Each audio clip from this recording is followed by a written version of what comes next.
Hey, what's up? Welcome to No Nerd Left Behind episode 6? Is it? I don't know. I never know. Hey, my usual co-star E, not there. That's a television. Not there. That's a rather plain white wall. He's indisposed, and I've been drinking. So, I'm just gonna give you guys a quick recap of the TV shows that went on this week while walking around my bedroom to create the illusion of scenery, because I've done nothing to decorate anything. So, Ooh, look, it's the Joker. Oddly enough, not in my recap. So, TV shows this week, what we had? We had Gifted. He doesn't watch it, I watch it. Not bad. They gave us a nice pass on the Frost sisters, which is weird because I always think of them as the Cuckoo sisters, not the Frost sisters, but they're doing their own thing with that whole deal. And, you got to find out that they were initially quintuplets, and 2 of them died as the other 3 escaped. Sad and such, but it was really a good background story type episode with, you get to feel for the villain, because they're not really a villain, they've just been mistreated, so that's what you got there. Other than that, pretty standard Gifted stuff, what's his name? The guy from Dollhouse was in it, and he was wait, is he from Dollhouse? I think he was in Dollhouse. He was learning more about his powers and how they melt through everything, which is pretty interesting. I find it weird that the other chick in it, the chick who is also in Dollhouse, and in the TV show Person of Interest, the mom of the twins, not the twin, the mom, she was all, she's a weak female character in this show, like, very struggling and difficult stuff, and when she was on Person of Interest, she was like this insane badass. So it was quite a display of acting ability for her. But anyways, Gifted was really the same old shit, just background story. Arrow. Oliver Queen went to level 2 of the prison, which has a room that just makes an annoying beeping noise, and lights, and his psychiatrist seems like a nice guy, but his treatment methods are questionable.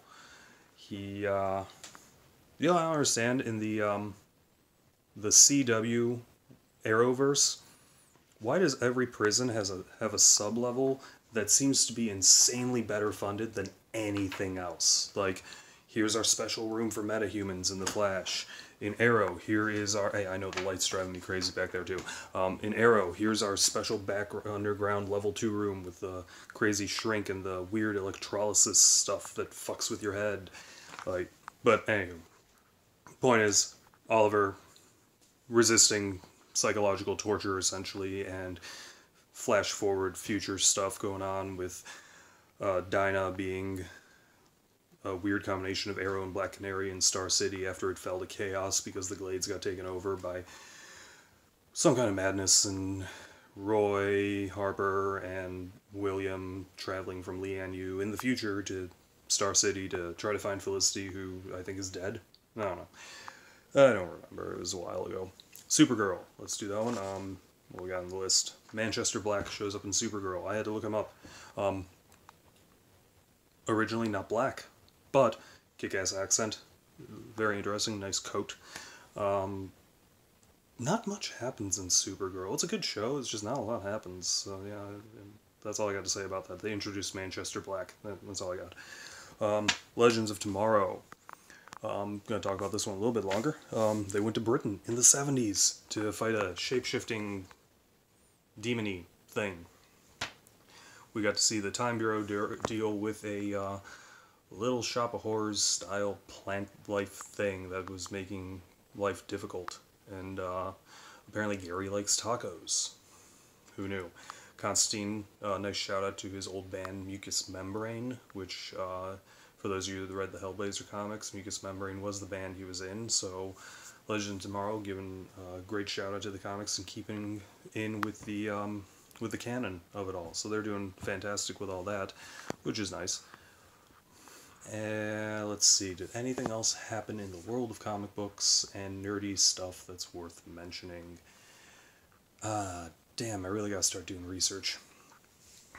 Marvel's doing some kind of thing online where the editors pick who they think the strongest character is, and it ends up in this Twitter thing where the fans vote, and no matter who wins, everybody's going to be pissed about the results except for the one guy that picked the guy that won. So there you go. Captain Marvel confirmed to take place in 1995 because that particular year of the 90s is so much more important than like 93 or 97. It doesn't matter. It's 1995. Can you remember 1995? I can't remember 1995.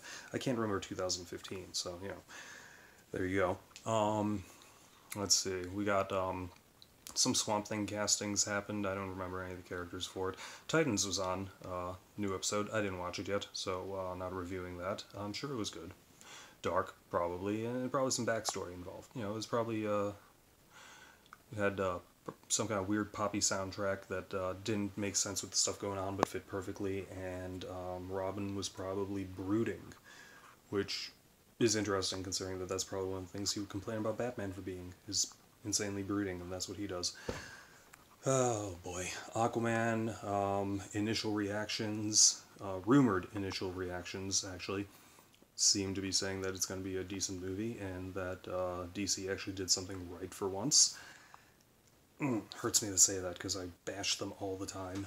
And then, let's see, no word from Snyder's Pretzels yet, no sponsorship offers of any kind, so, if you know anybody from there, I still want pretzels. Just, you know, saying, you know, maybe pass the word along, you know, we want pretzels, no nerds left behind with pretzels, no nerds left behind brought to you by pretzels, you know, something like that, yeah, just throwing that out there. Let's see, newest Spider-Man comic seems to, from the little bit I read, he's made of spiders, like, kind of like how Ultimate Galactus was made of tiny little robots, this Spider-Man is made of tiny little spiders, which I guess is somehow grosser than big spiders? I don't know. You know, big animals, small animals, doesn't make sense. Other than that, I don't think I remember anything else happening in the comic book realm. So, yeah, no episode of Flash this week because of the election, maybe? I don't think it was that. I think it's more so the chaos involved in doing the massive crossover episode, which, super excited for when that happens. Not excited that Christmas is coming, and that's usually when shows take a break. Nah. But yeah, no, other than that, I got nothing else to talk about, and yeah, no, awkward silence and all that, I think I'm done. Hope you guys enjoyed the show. Follow us, like us, comment, I don't know, do YouTube things, I don't know what they are. And again, Snyder's Pretzels. Send me pretzels. Email me pretzels. I don't know how that works either. Talk to you guys later. Next week, episode 7? Don't know. Talk to you guys later. Have a good one.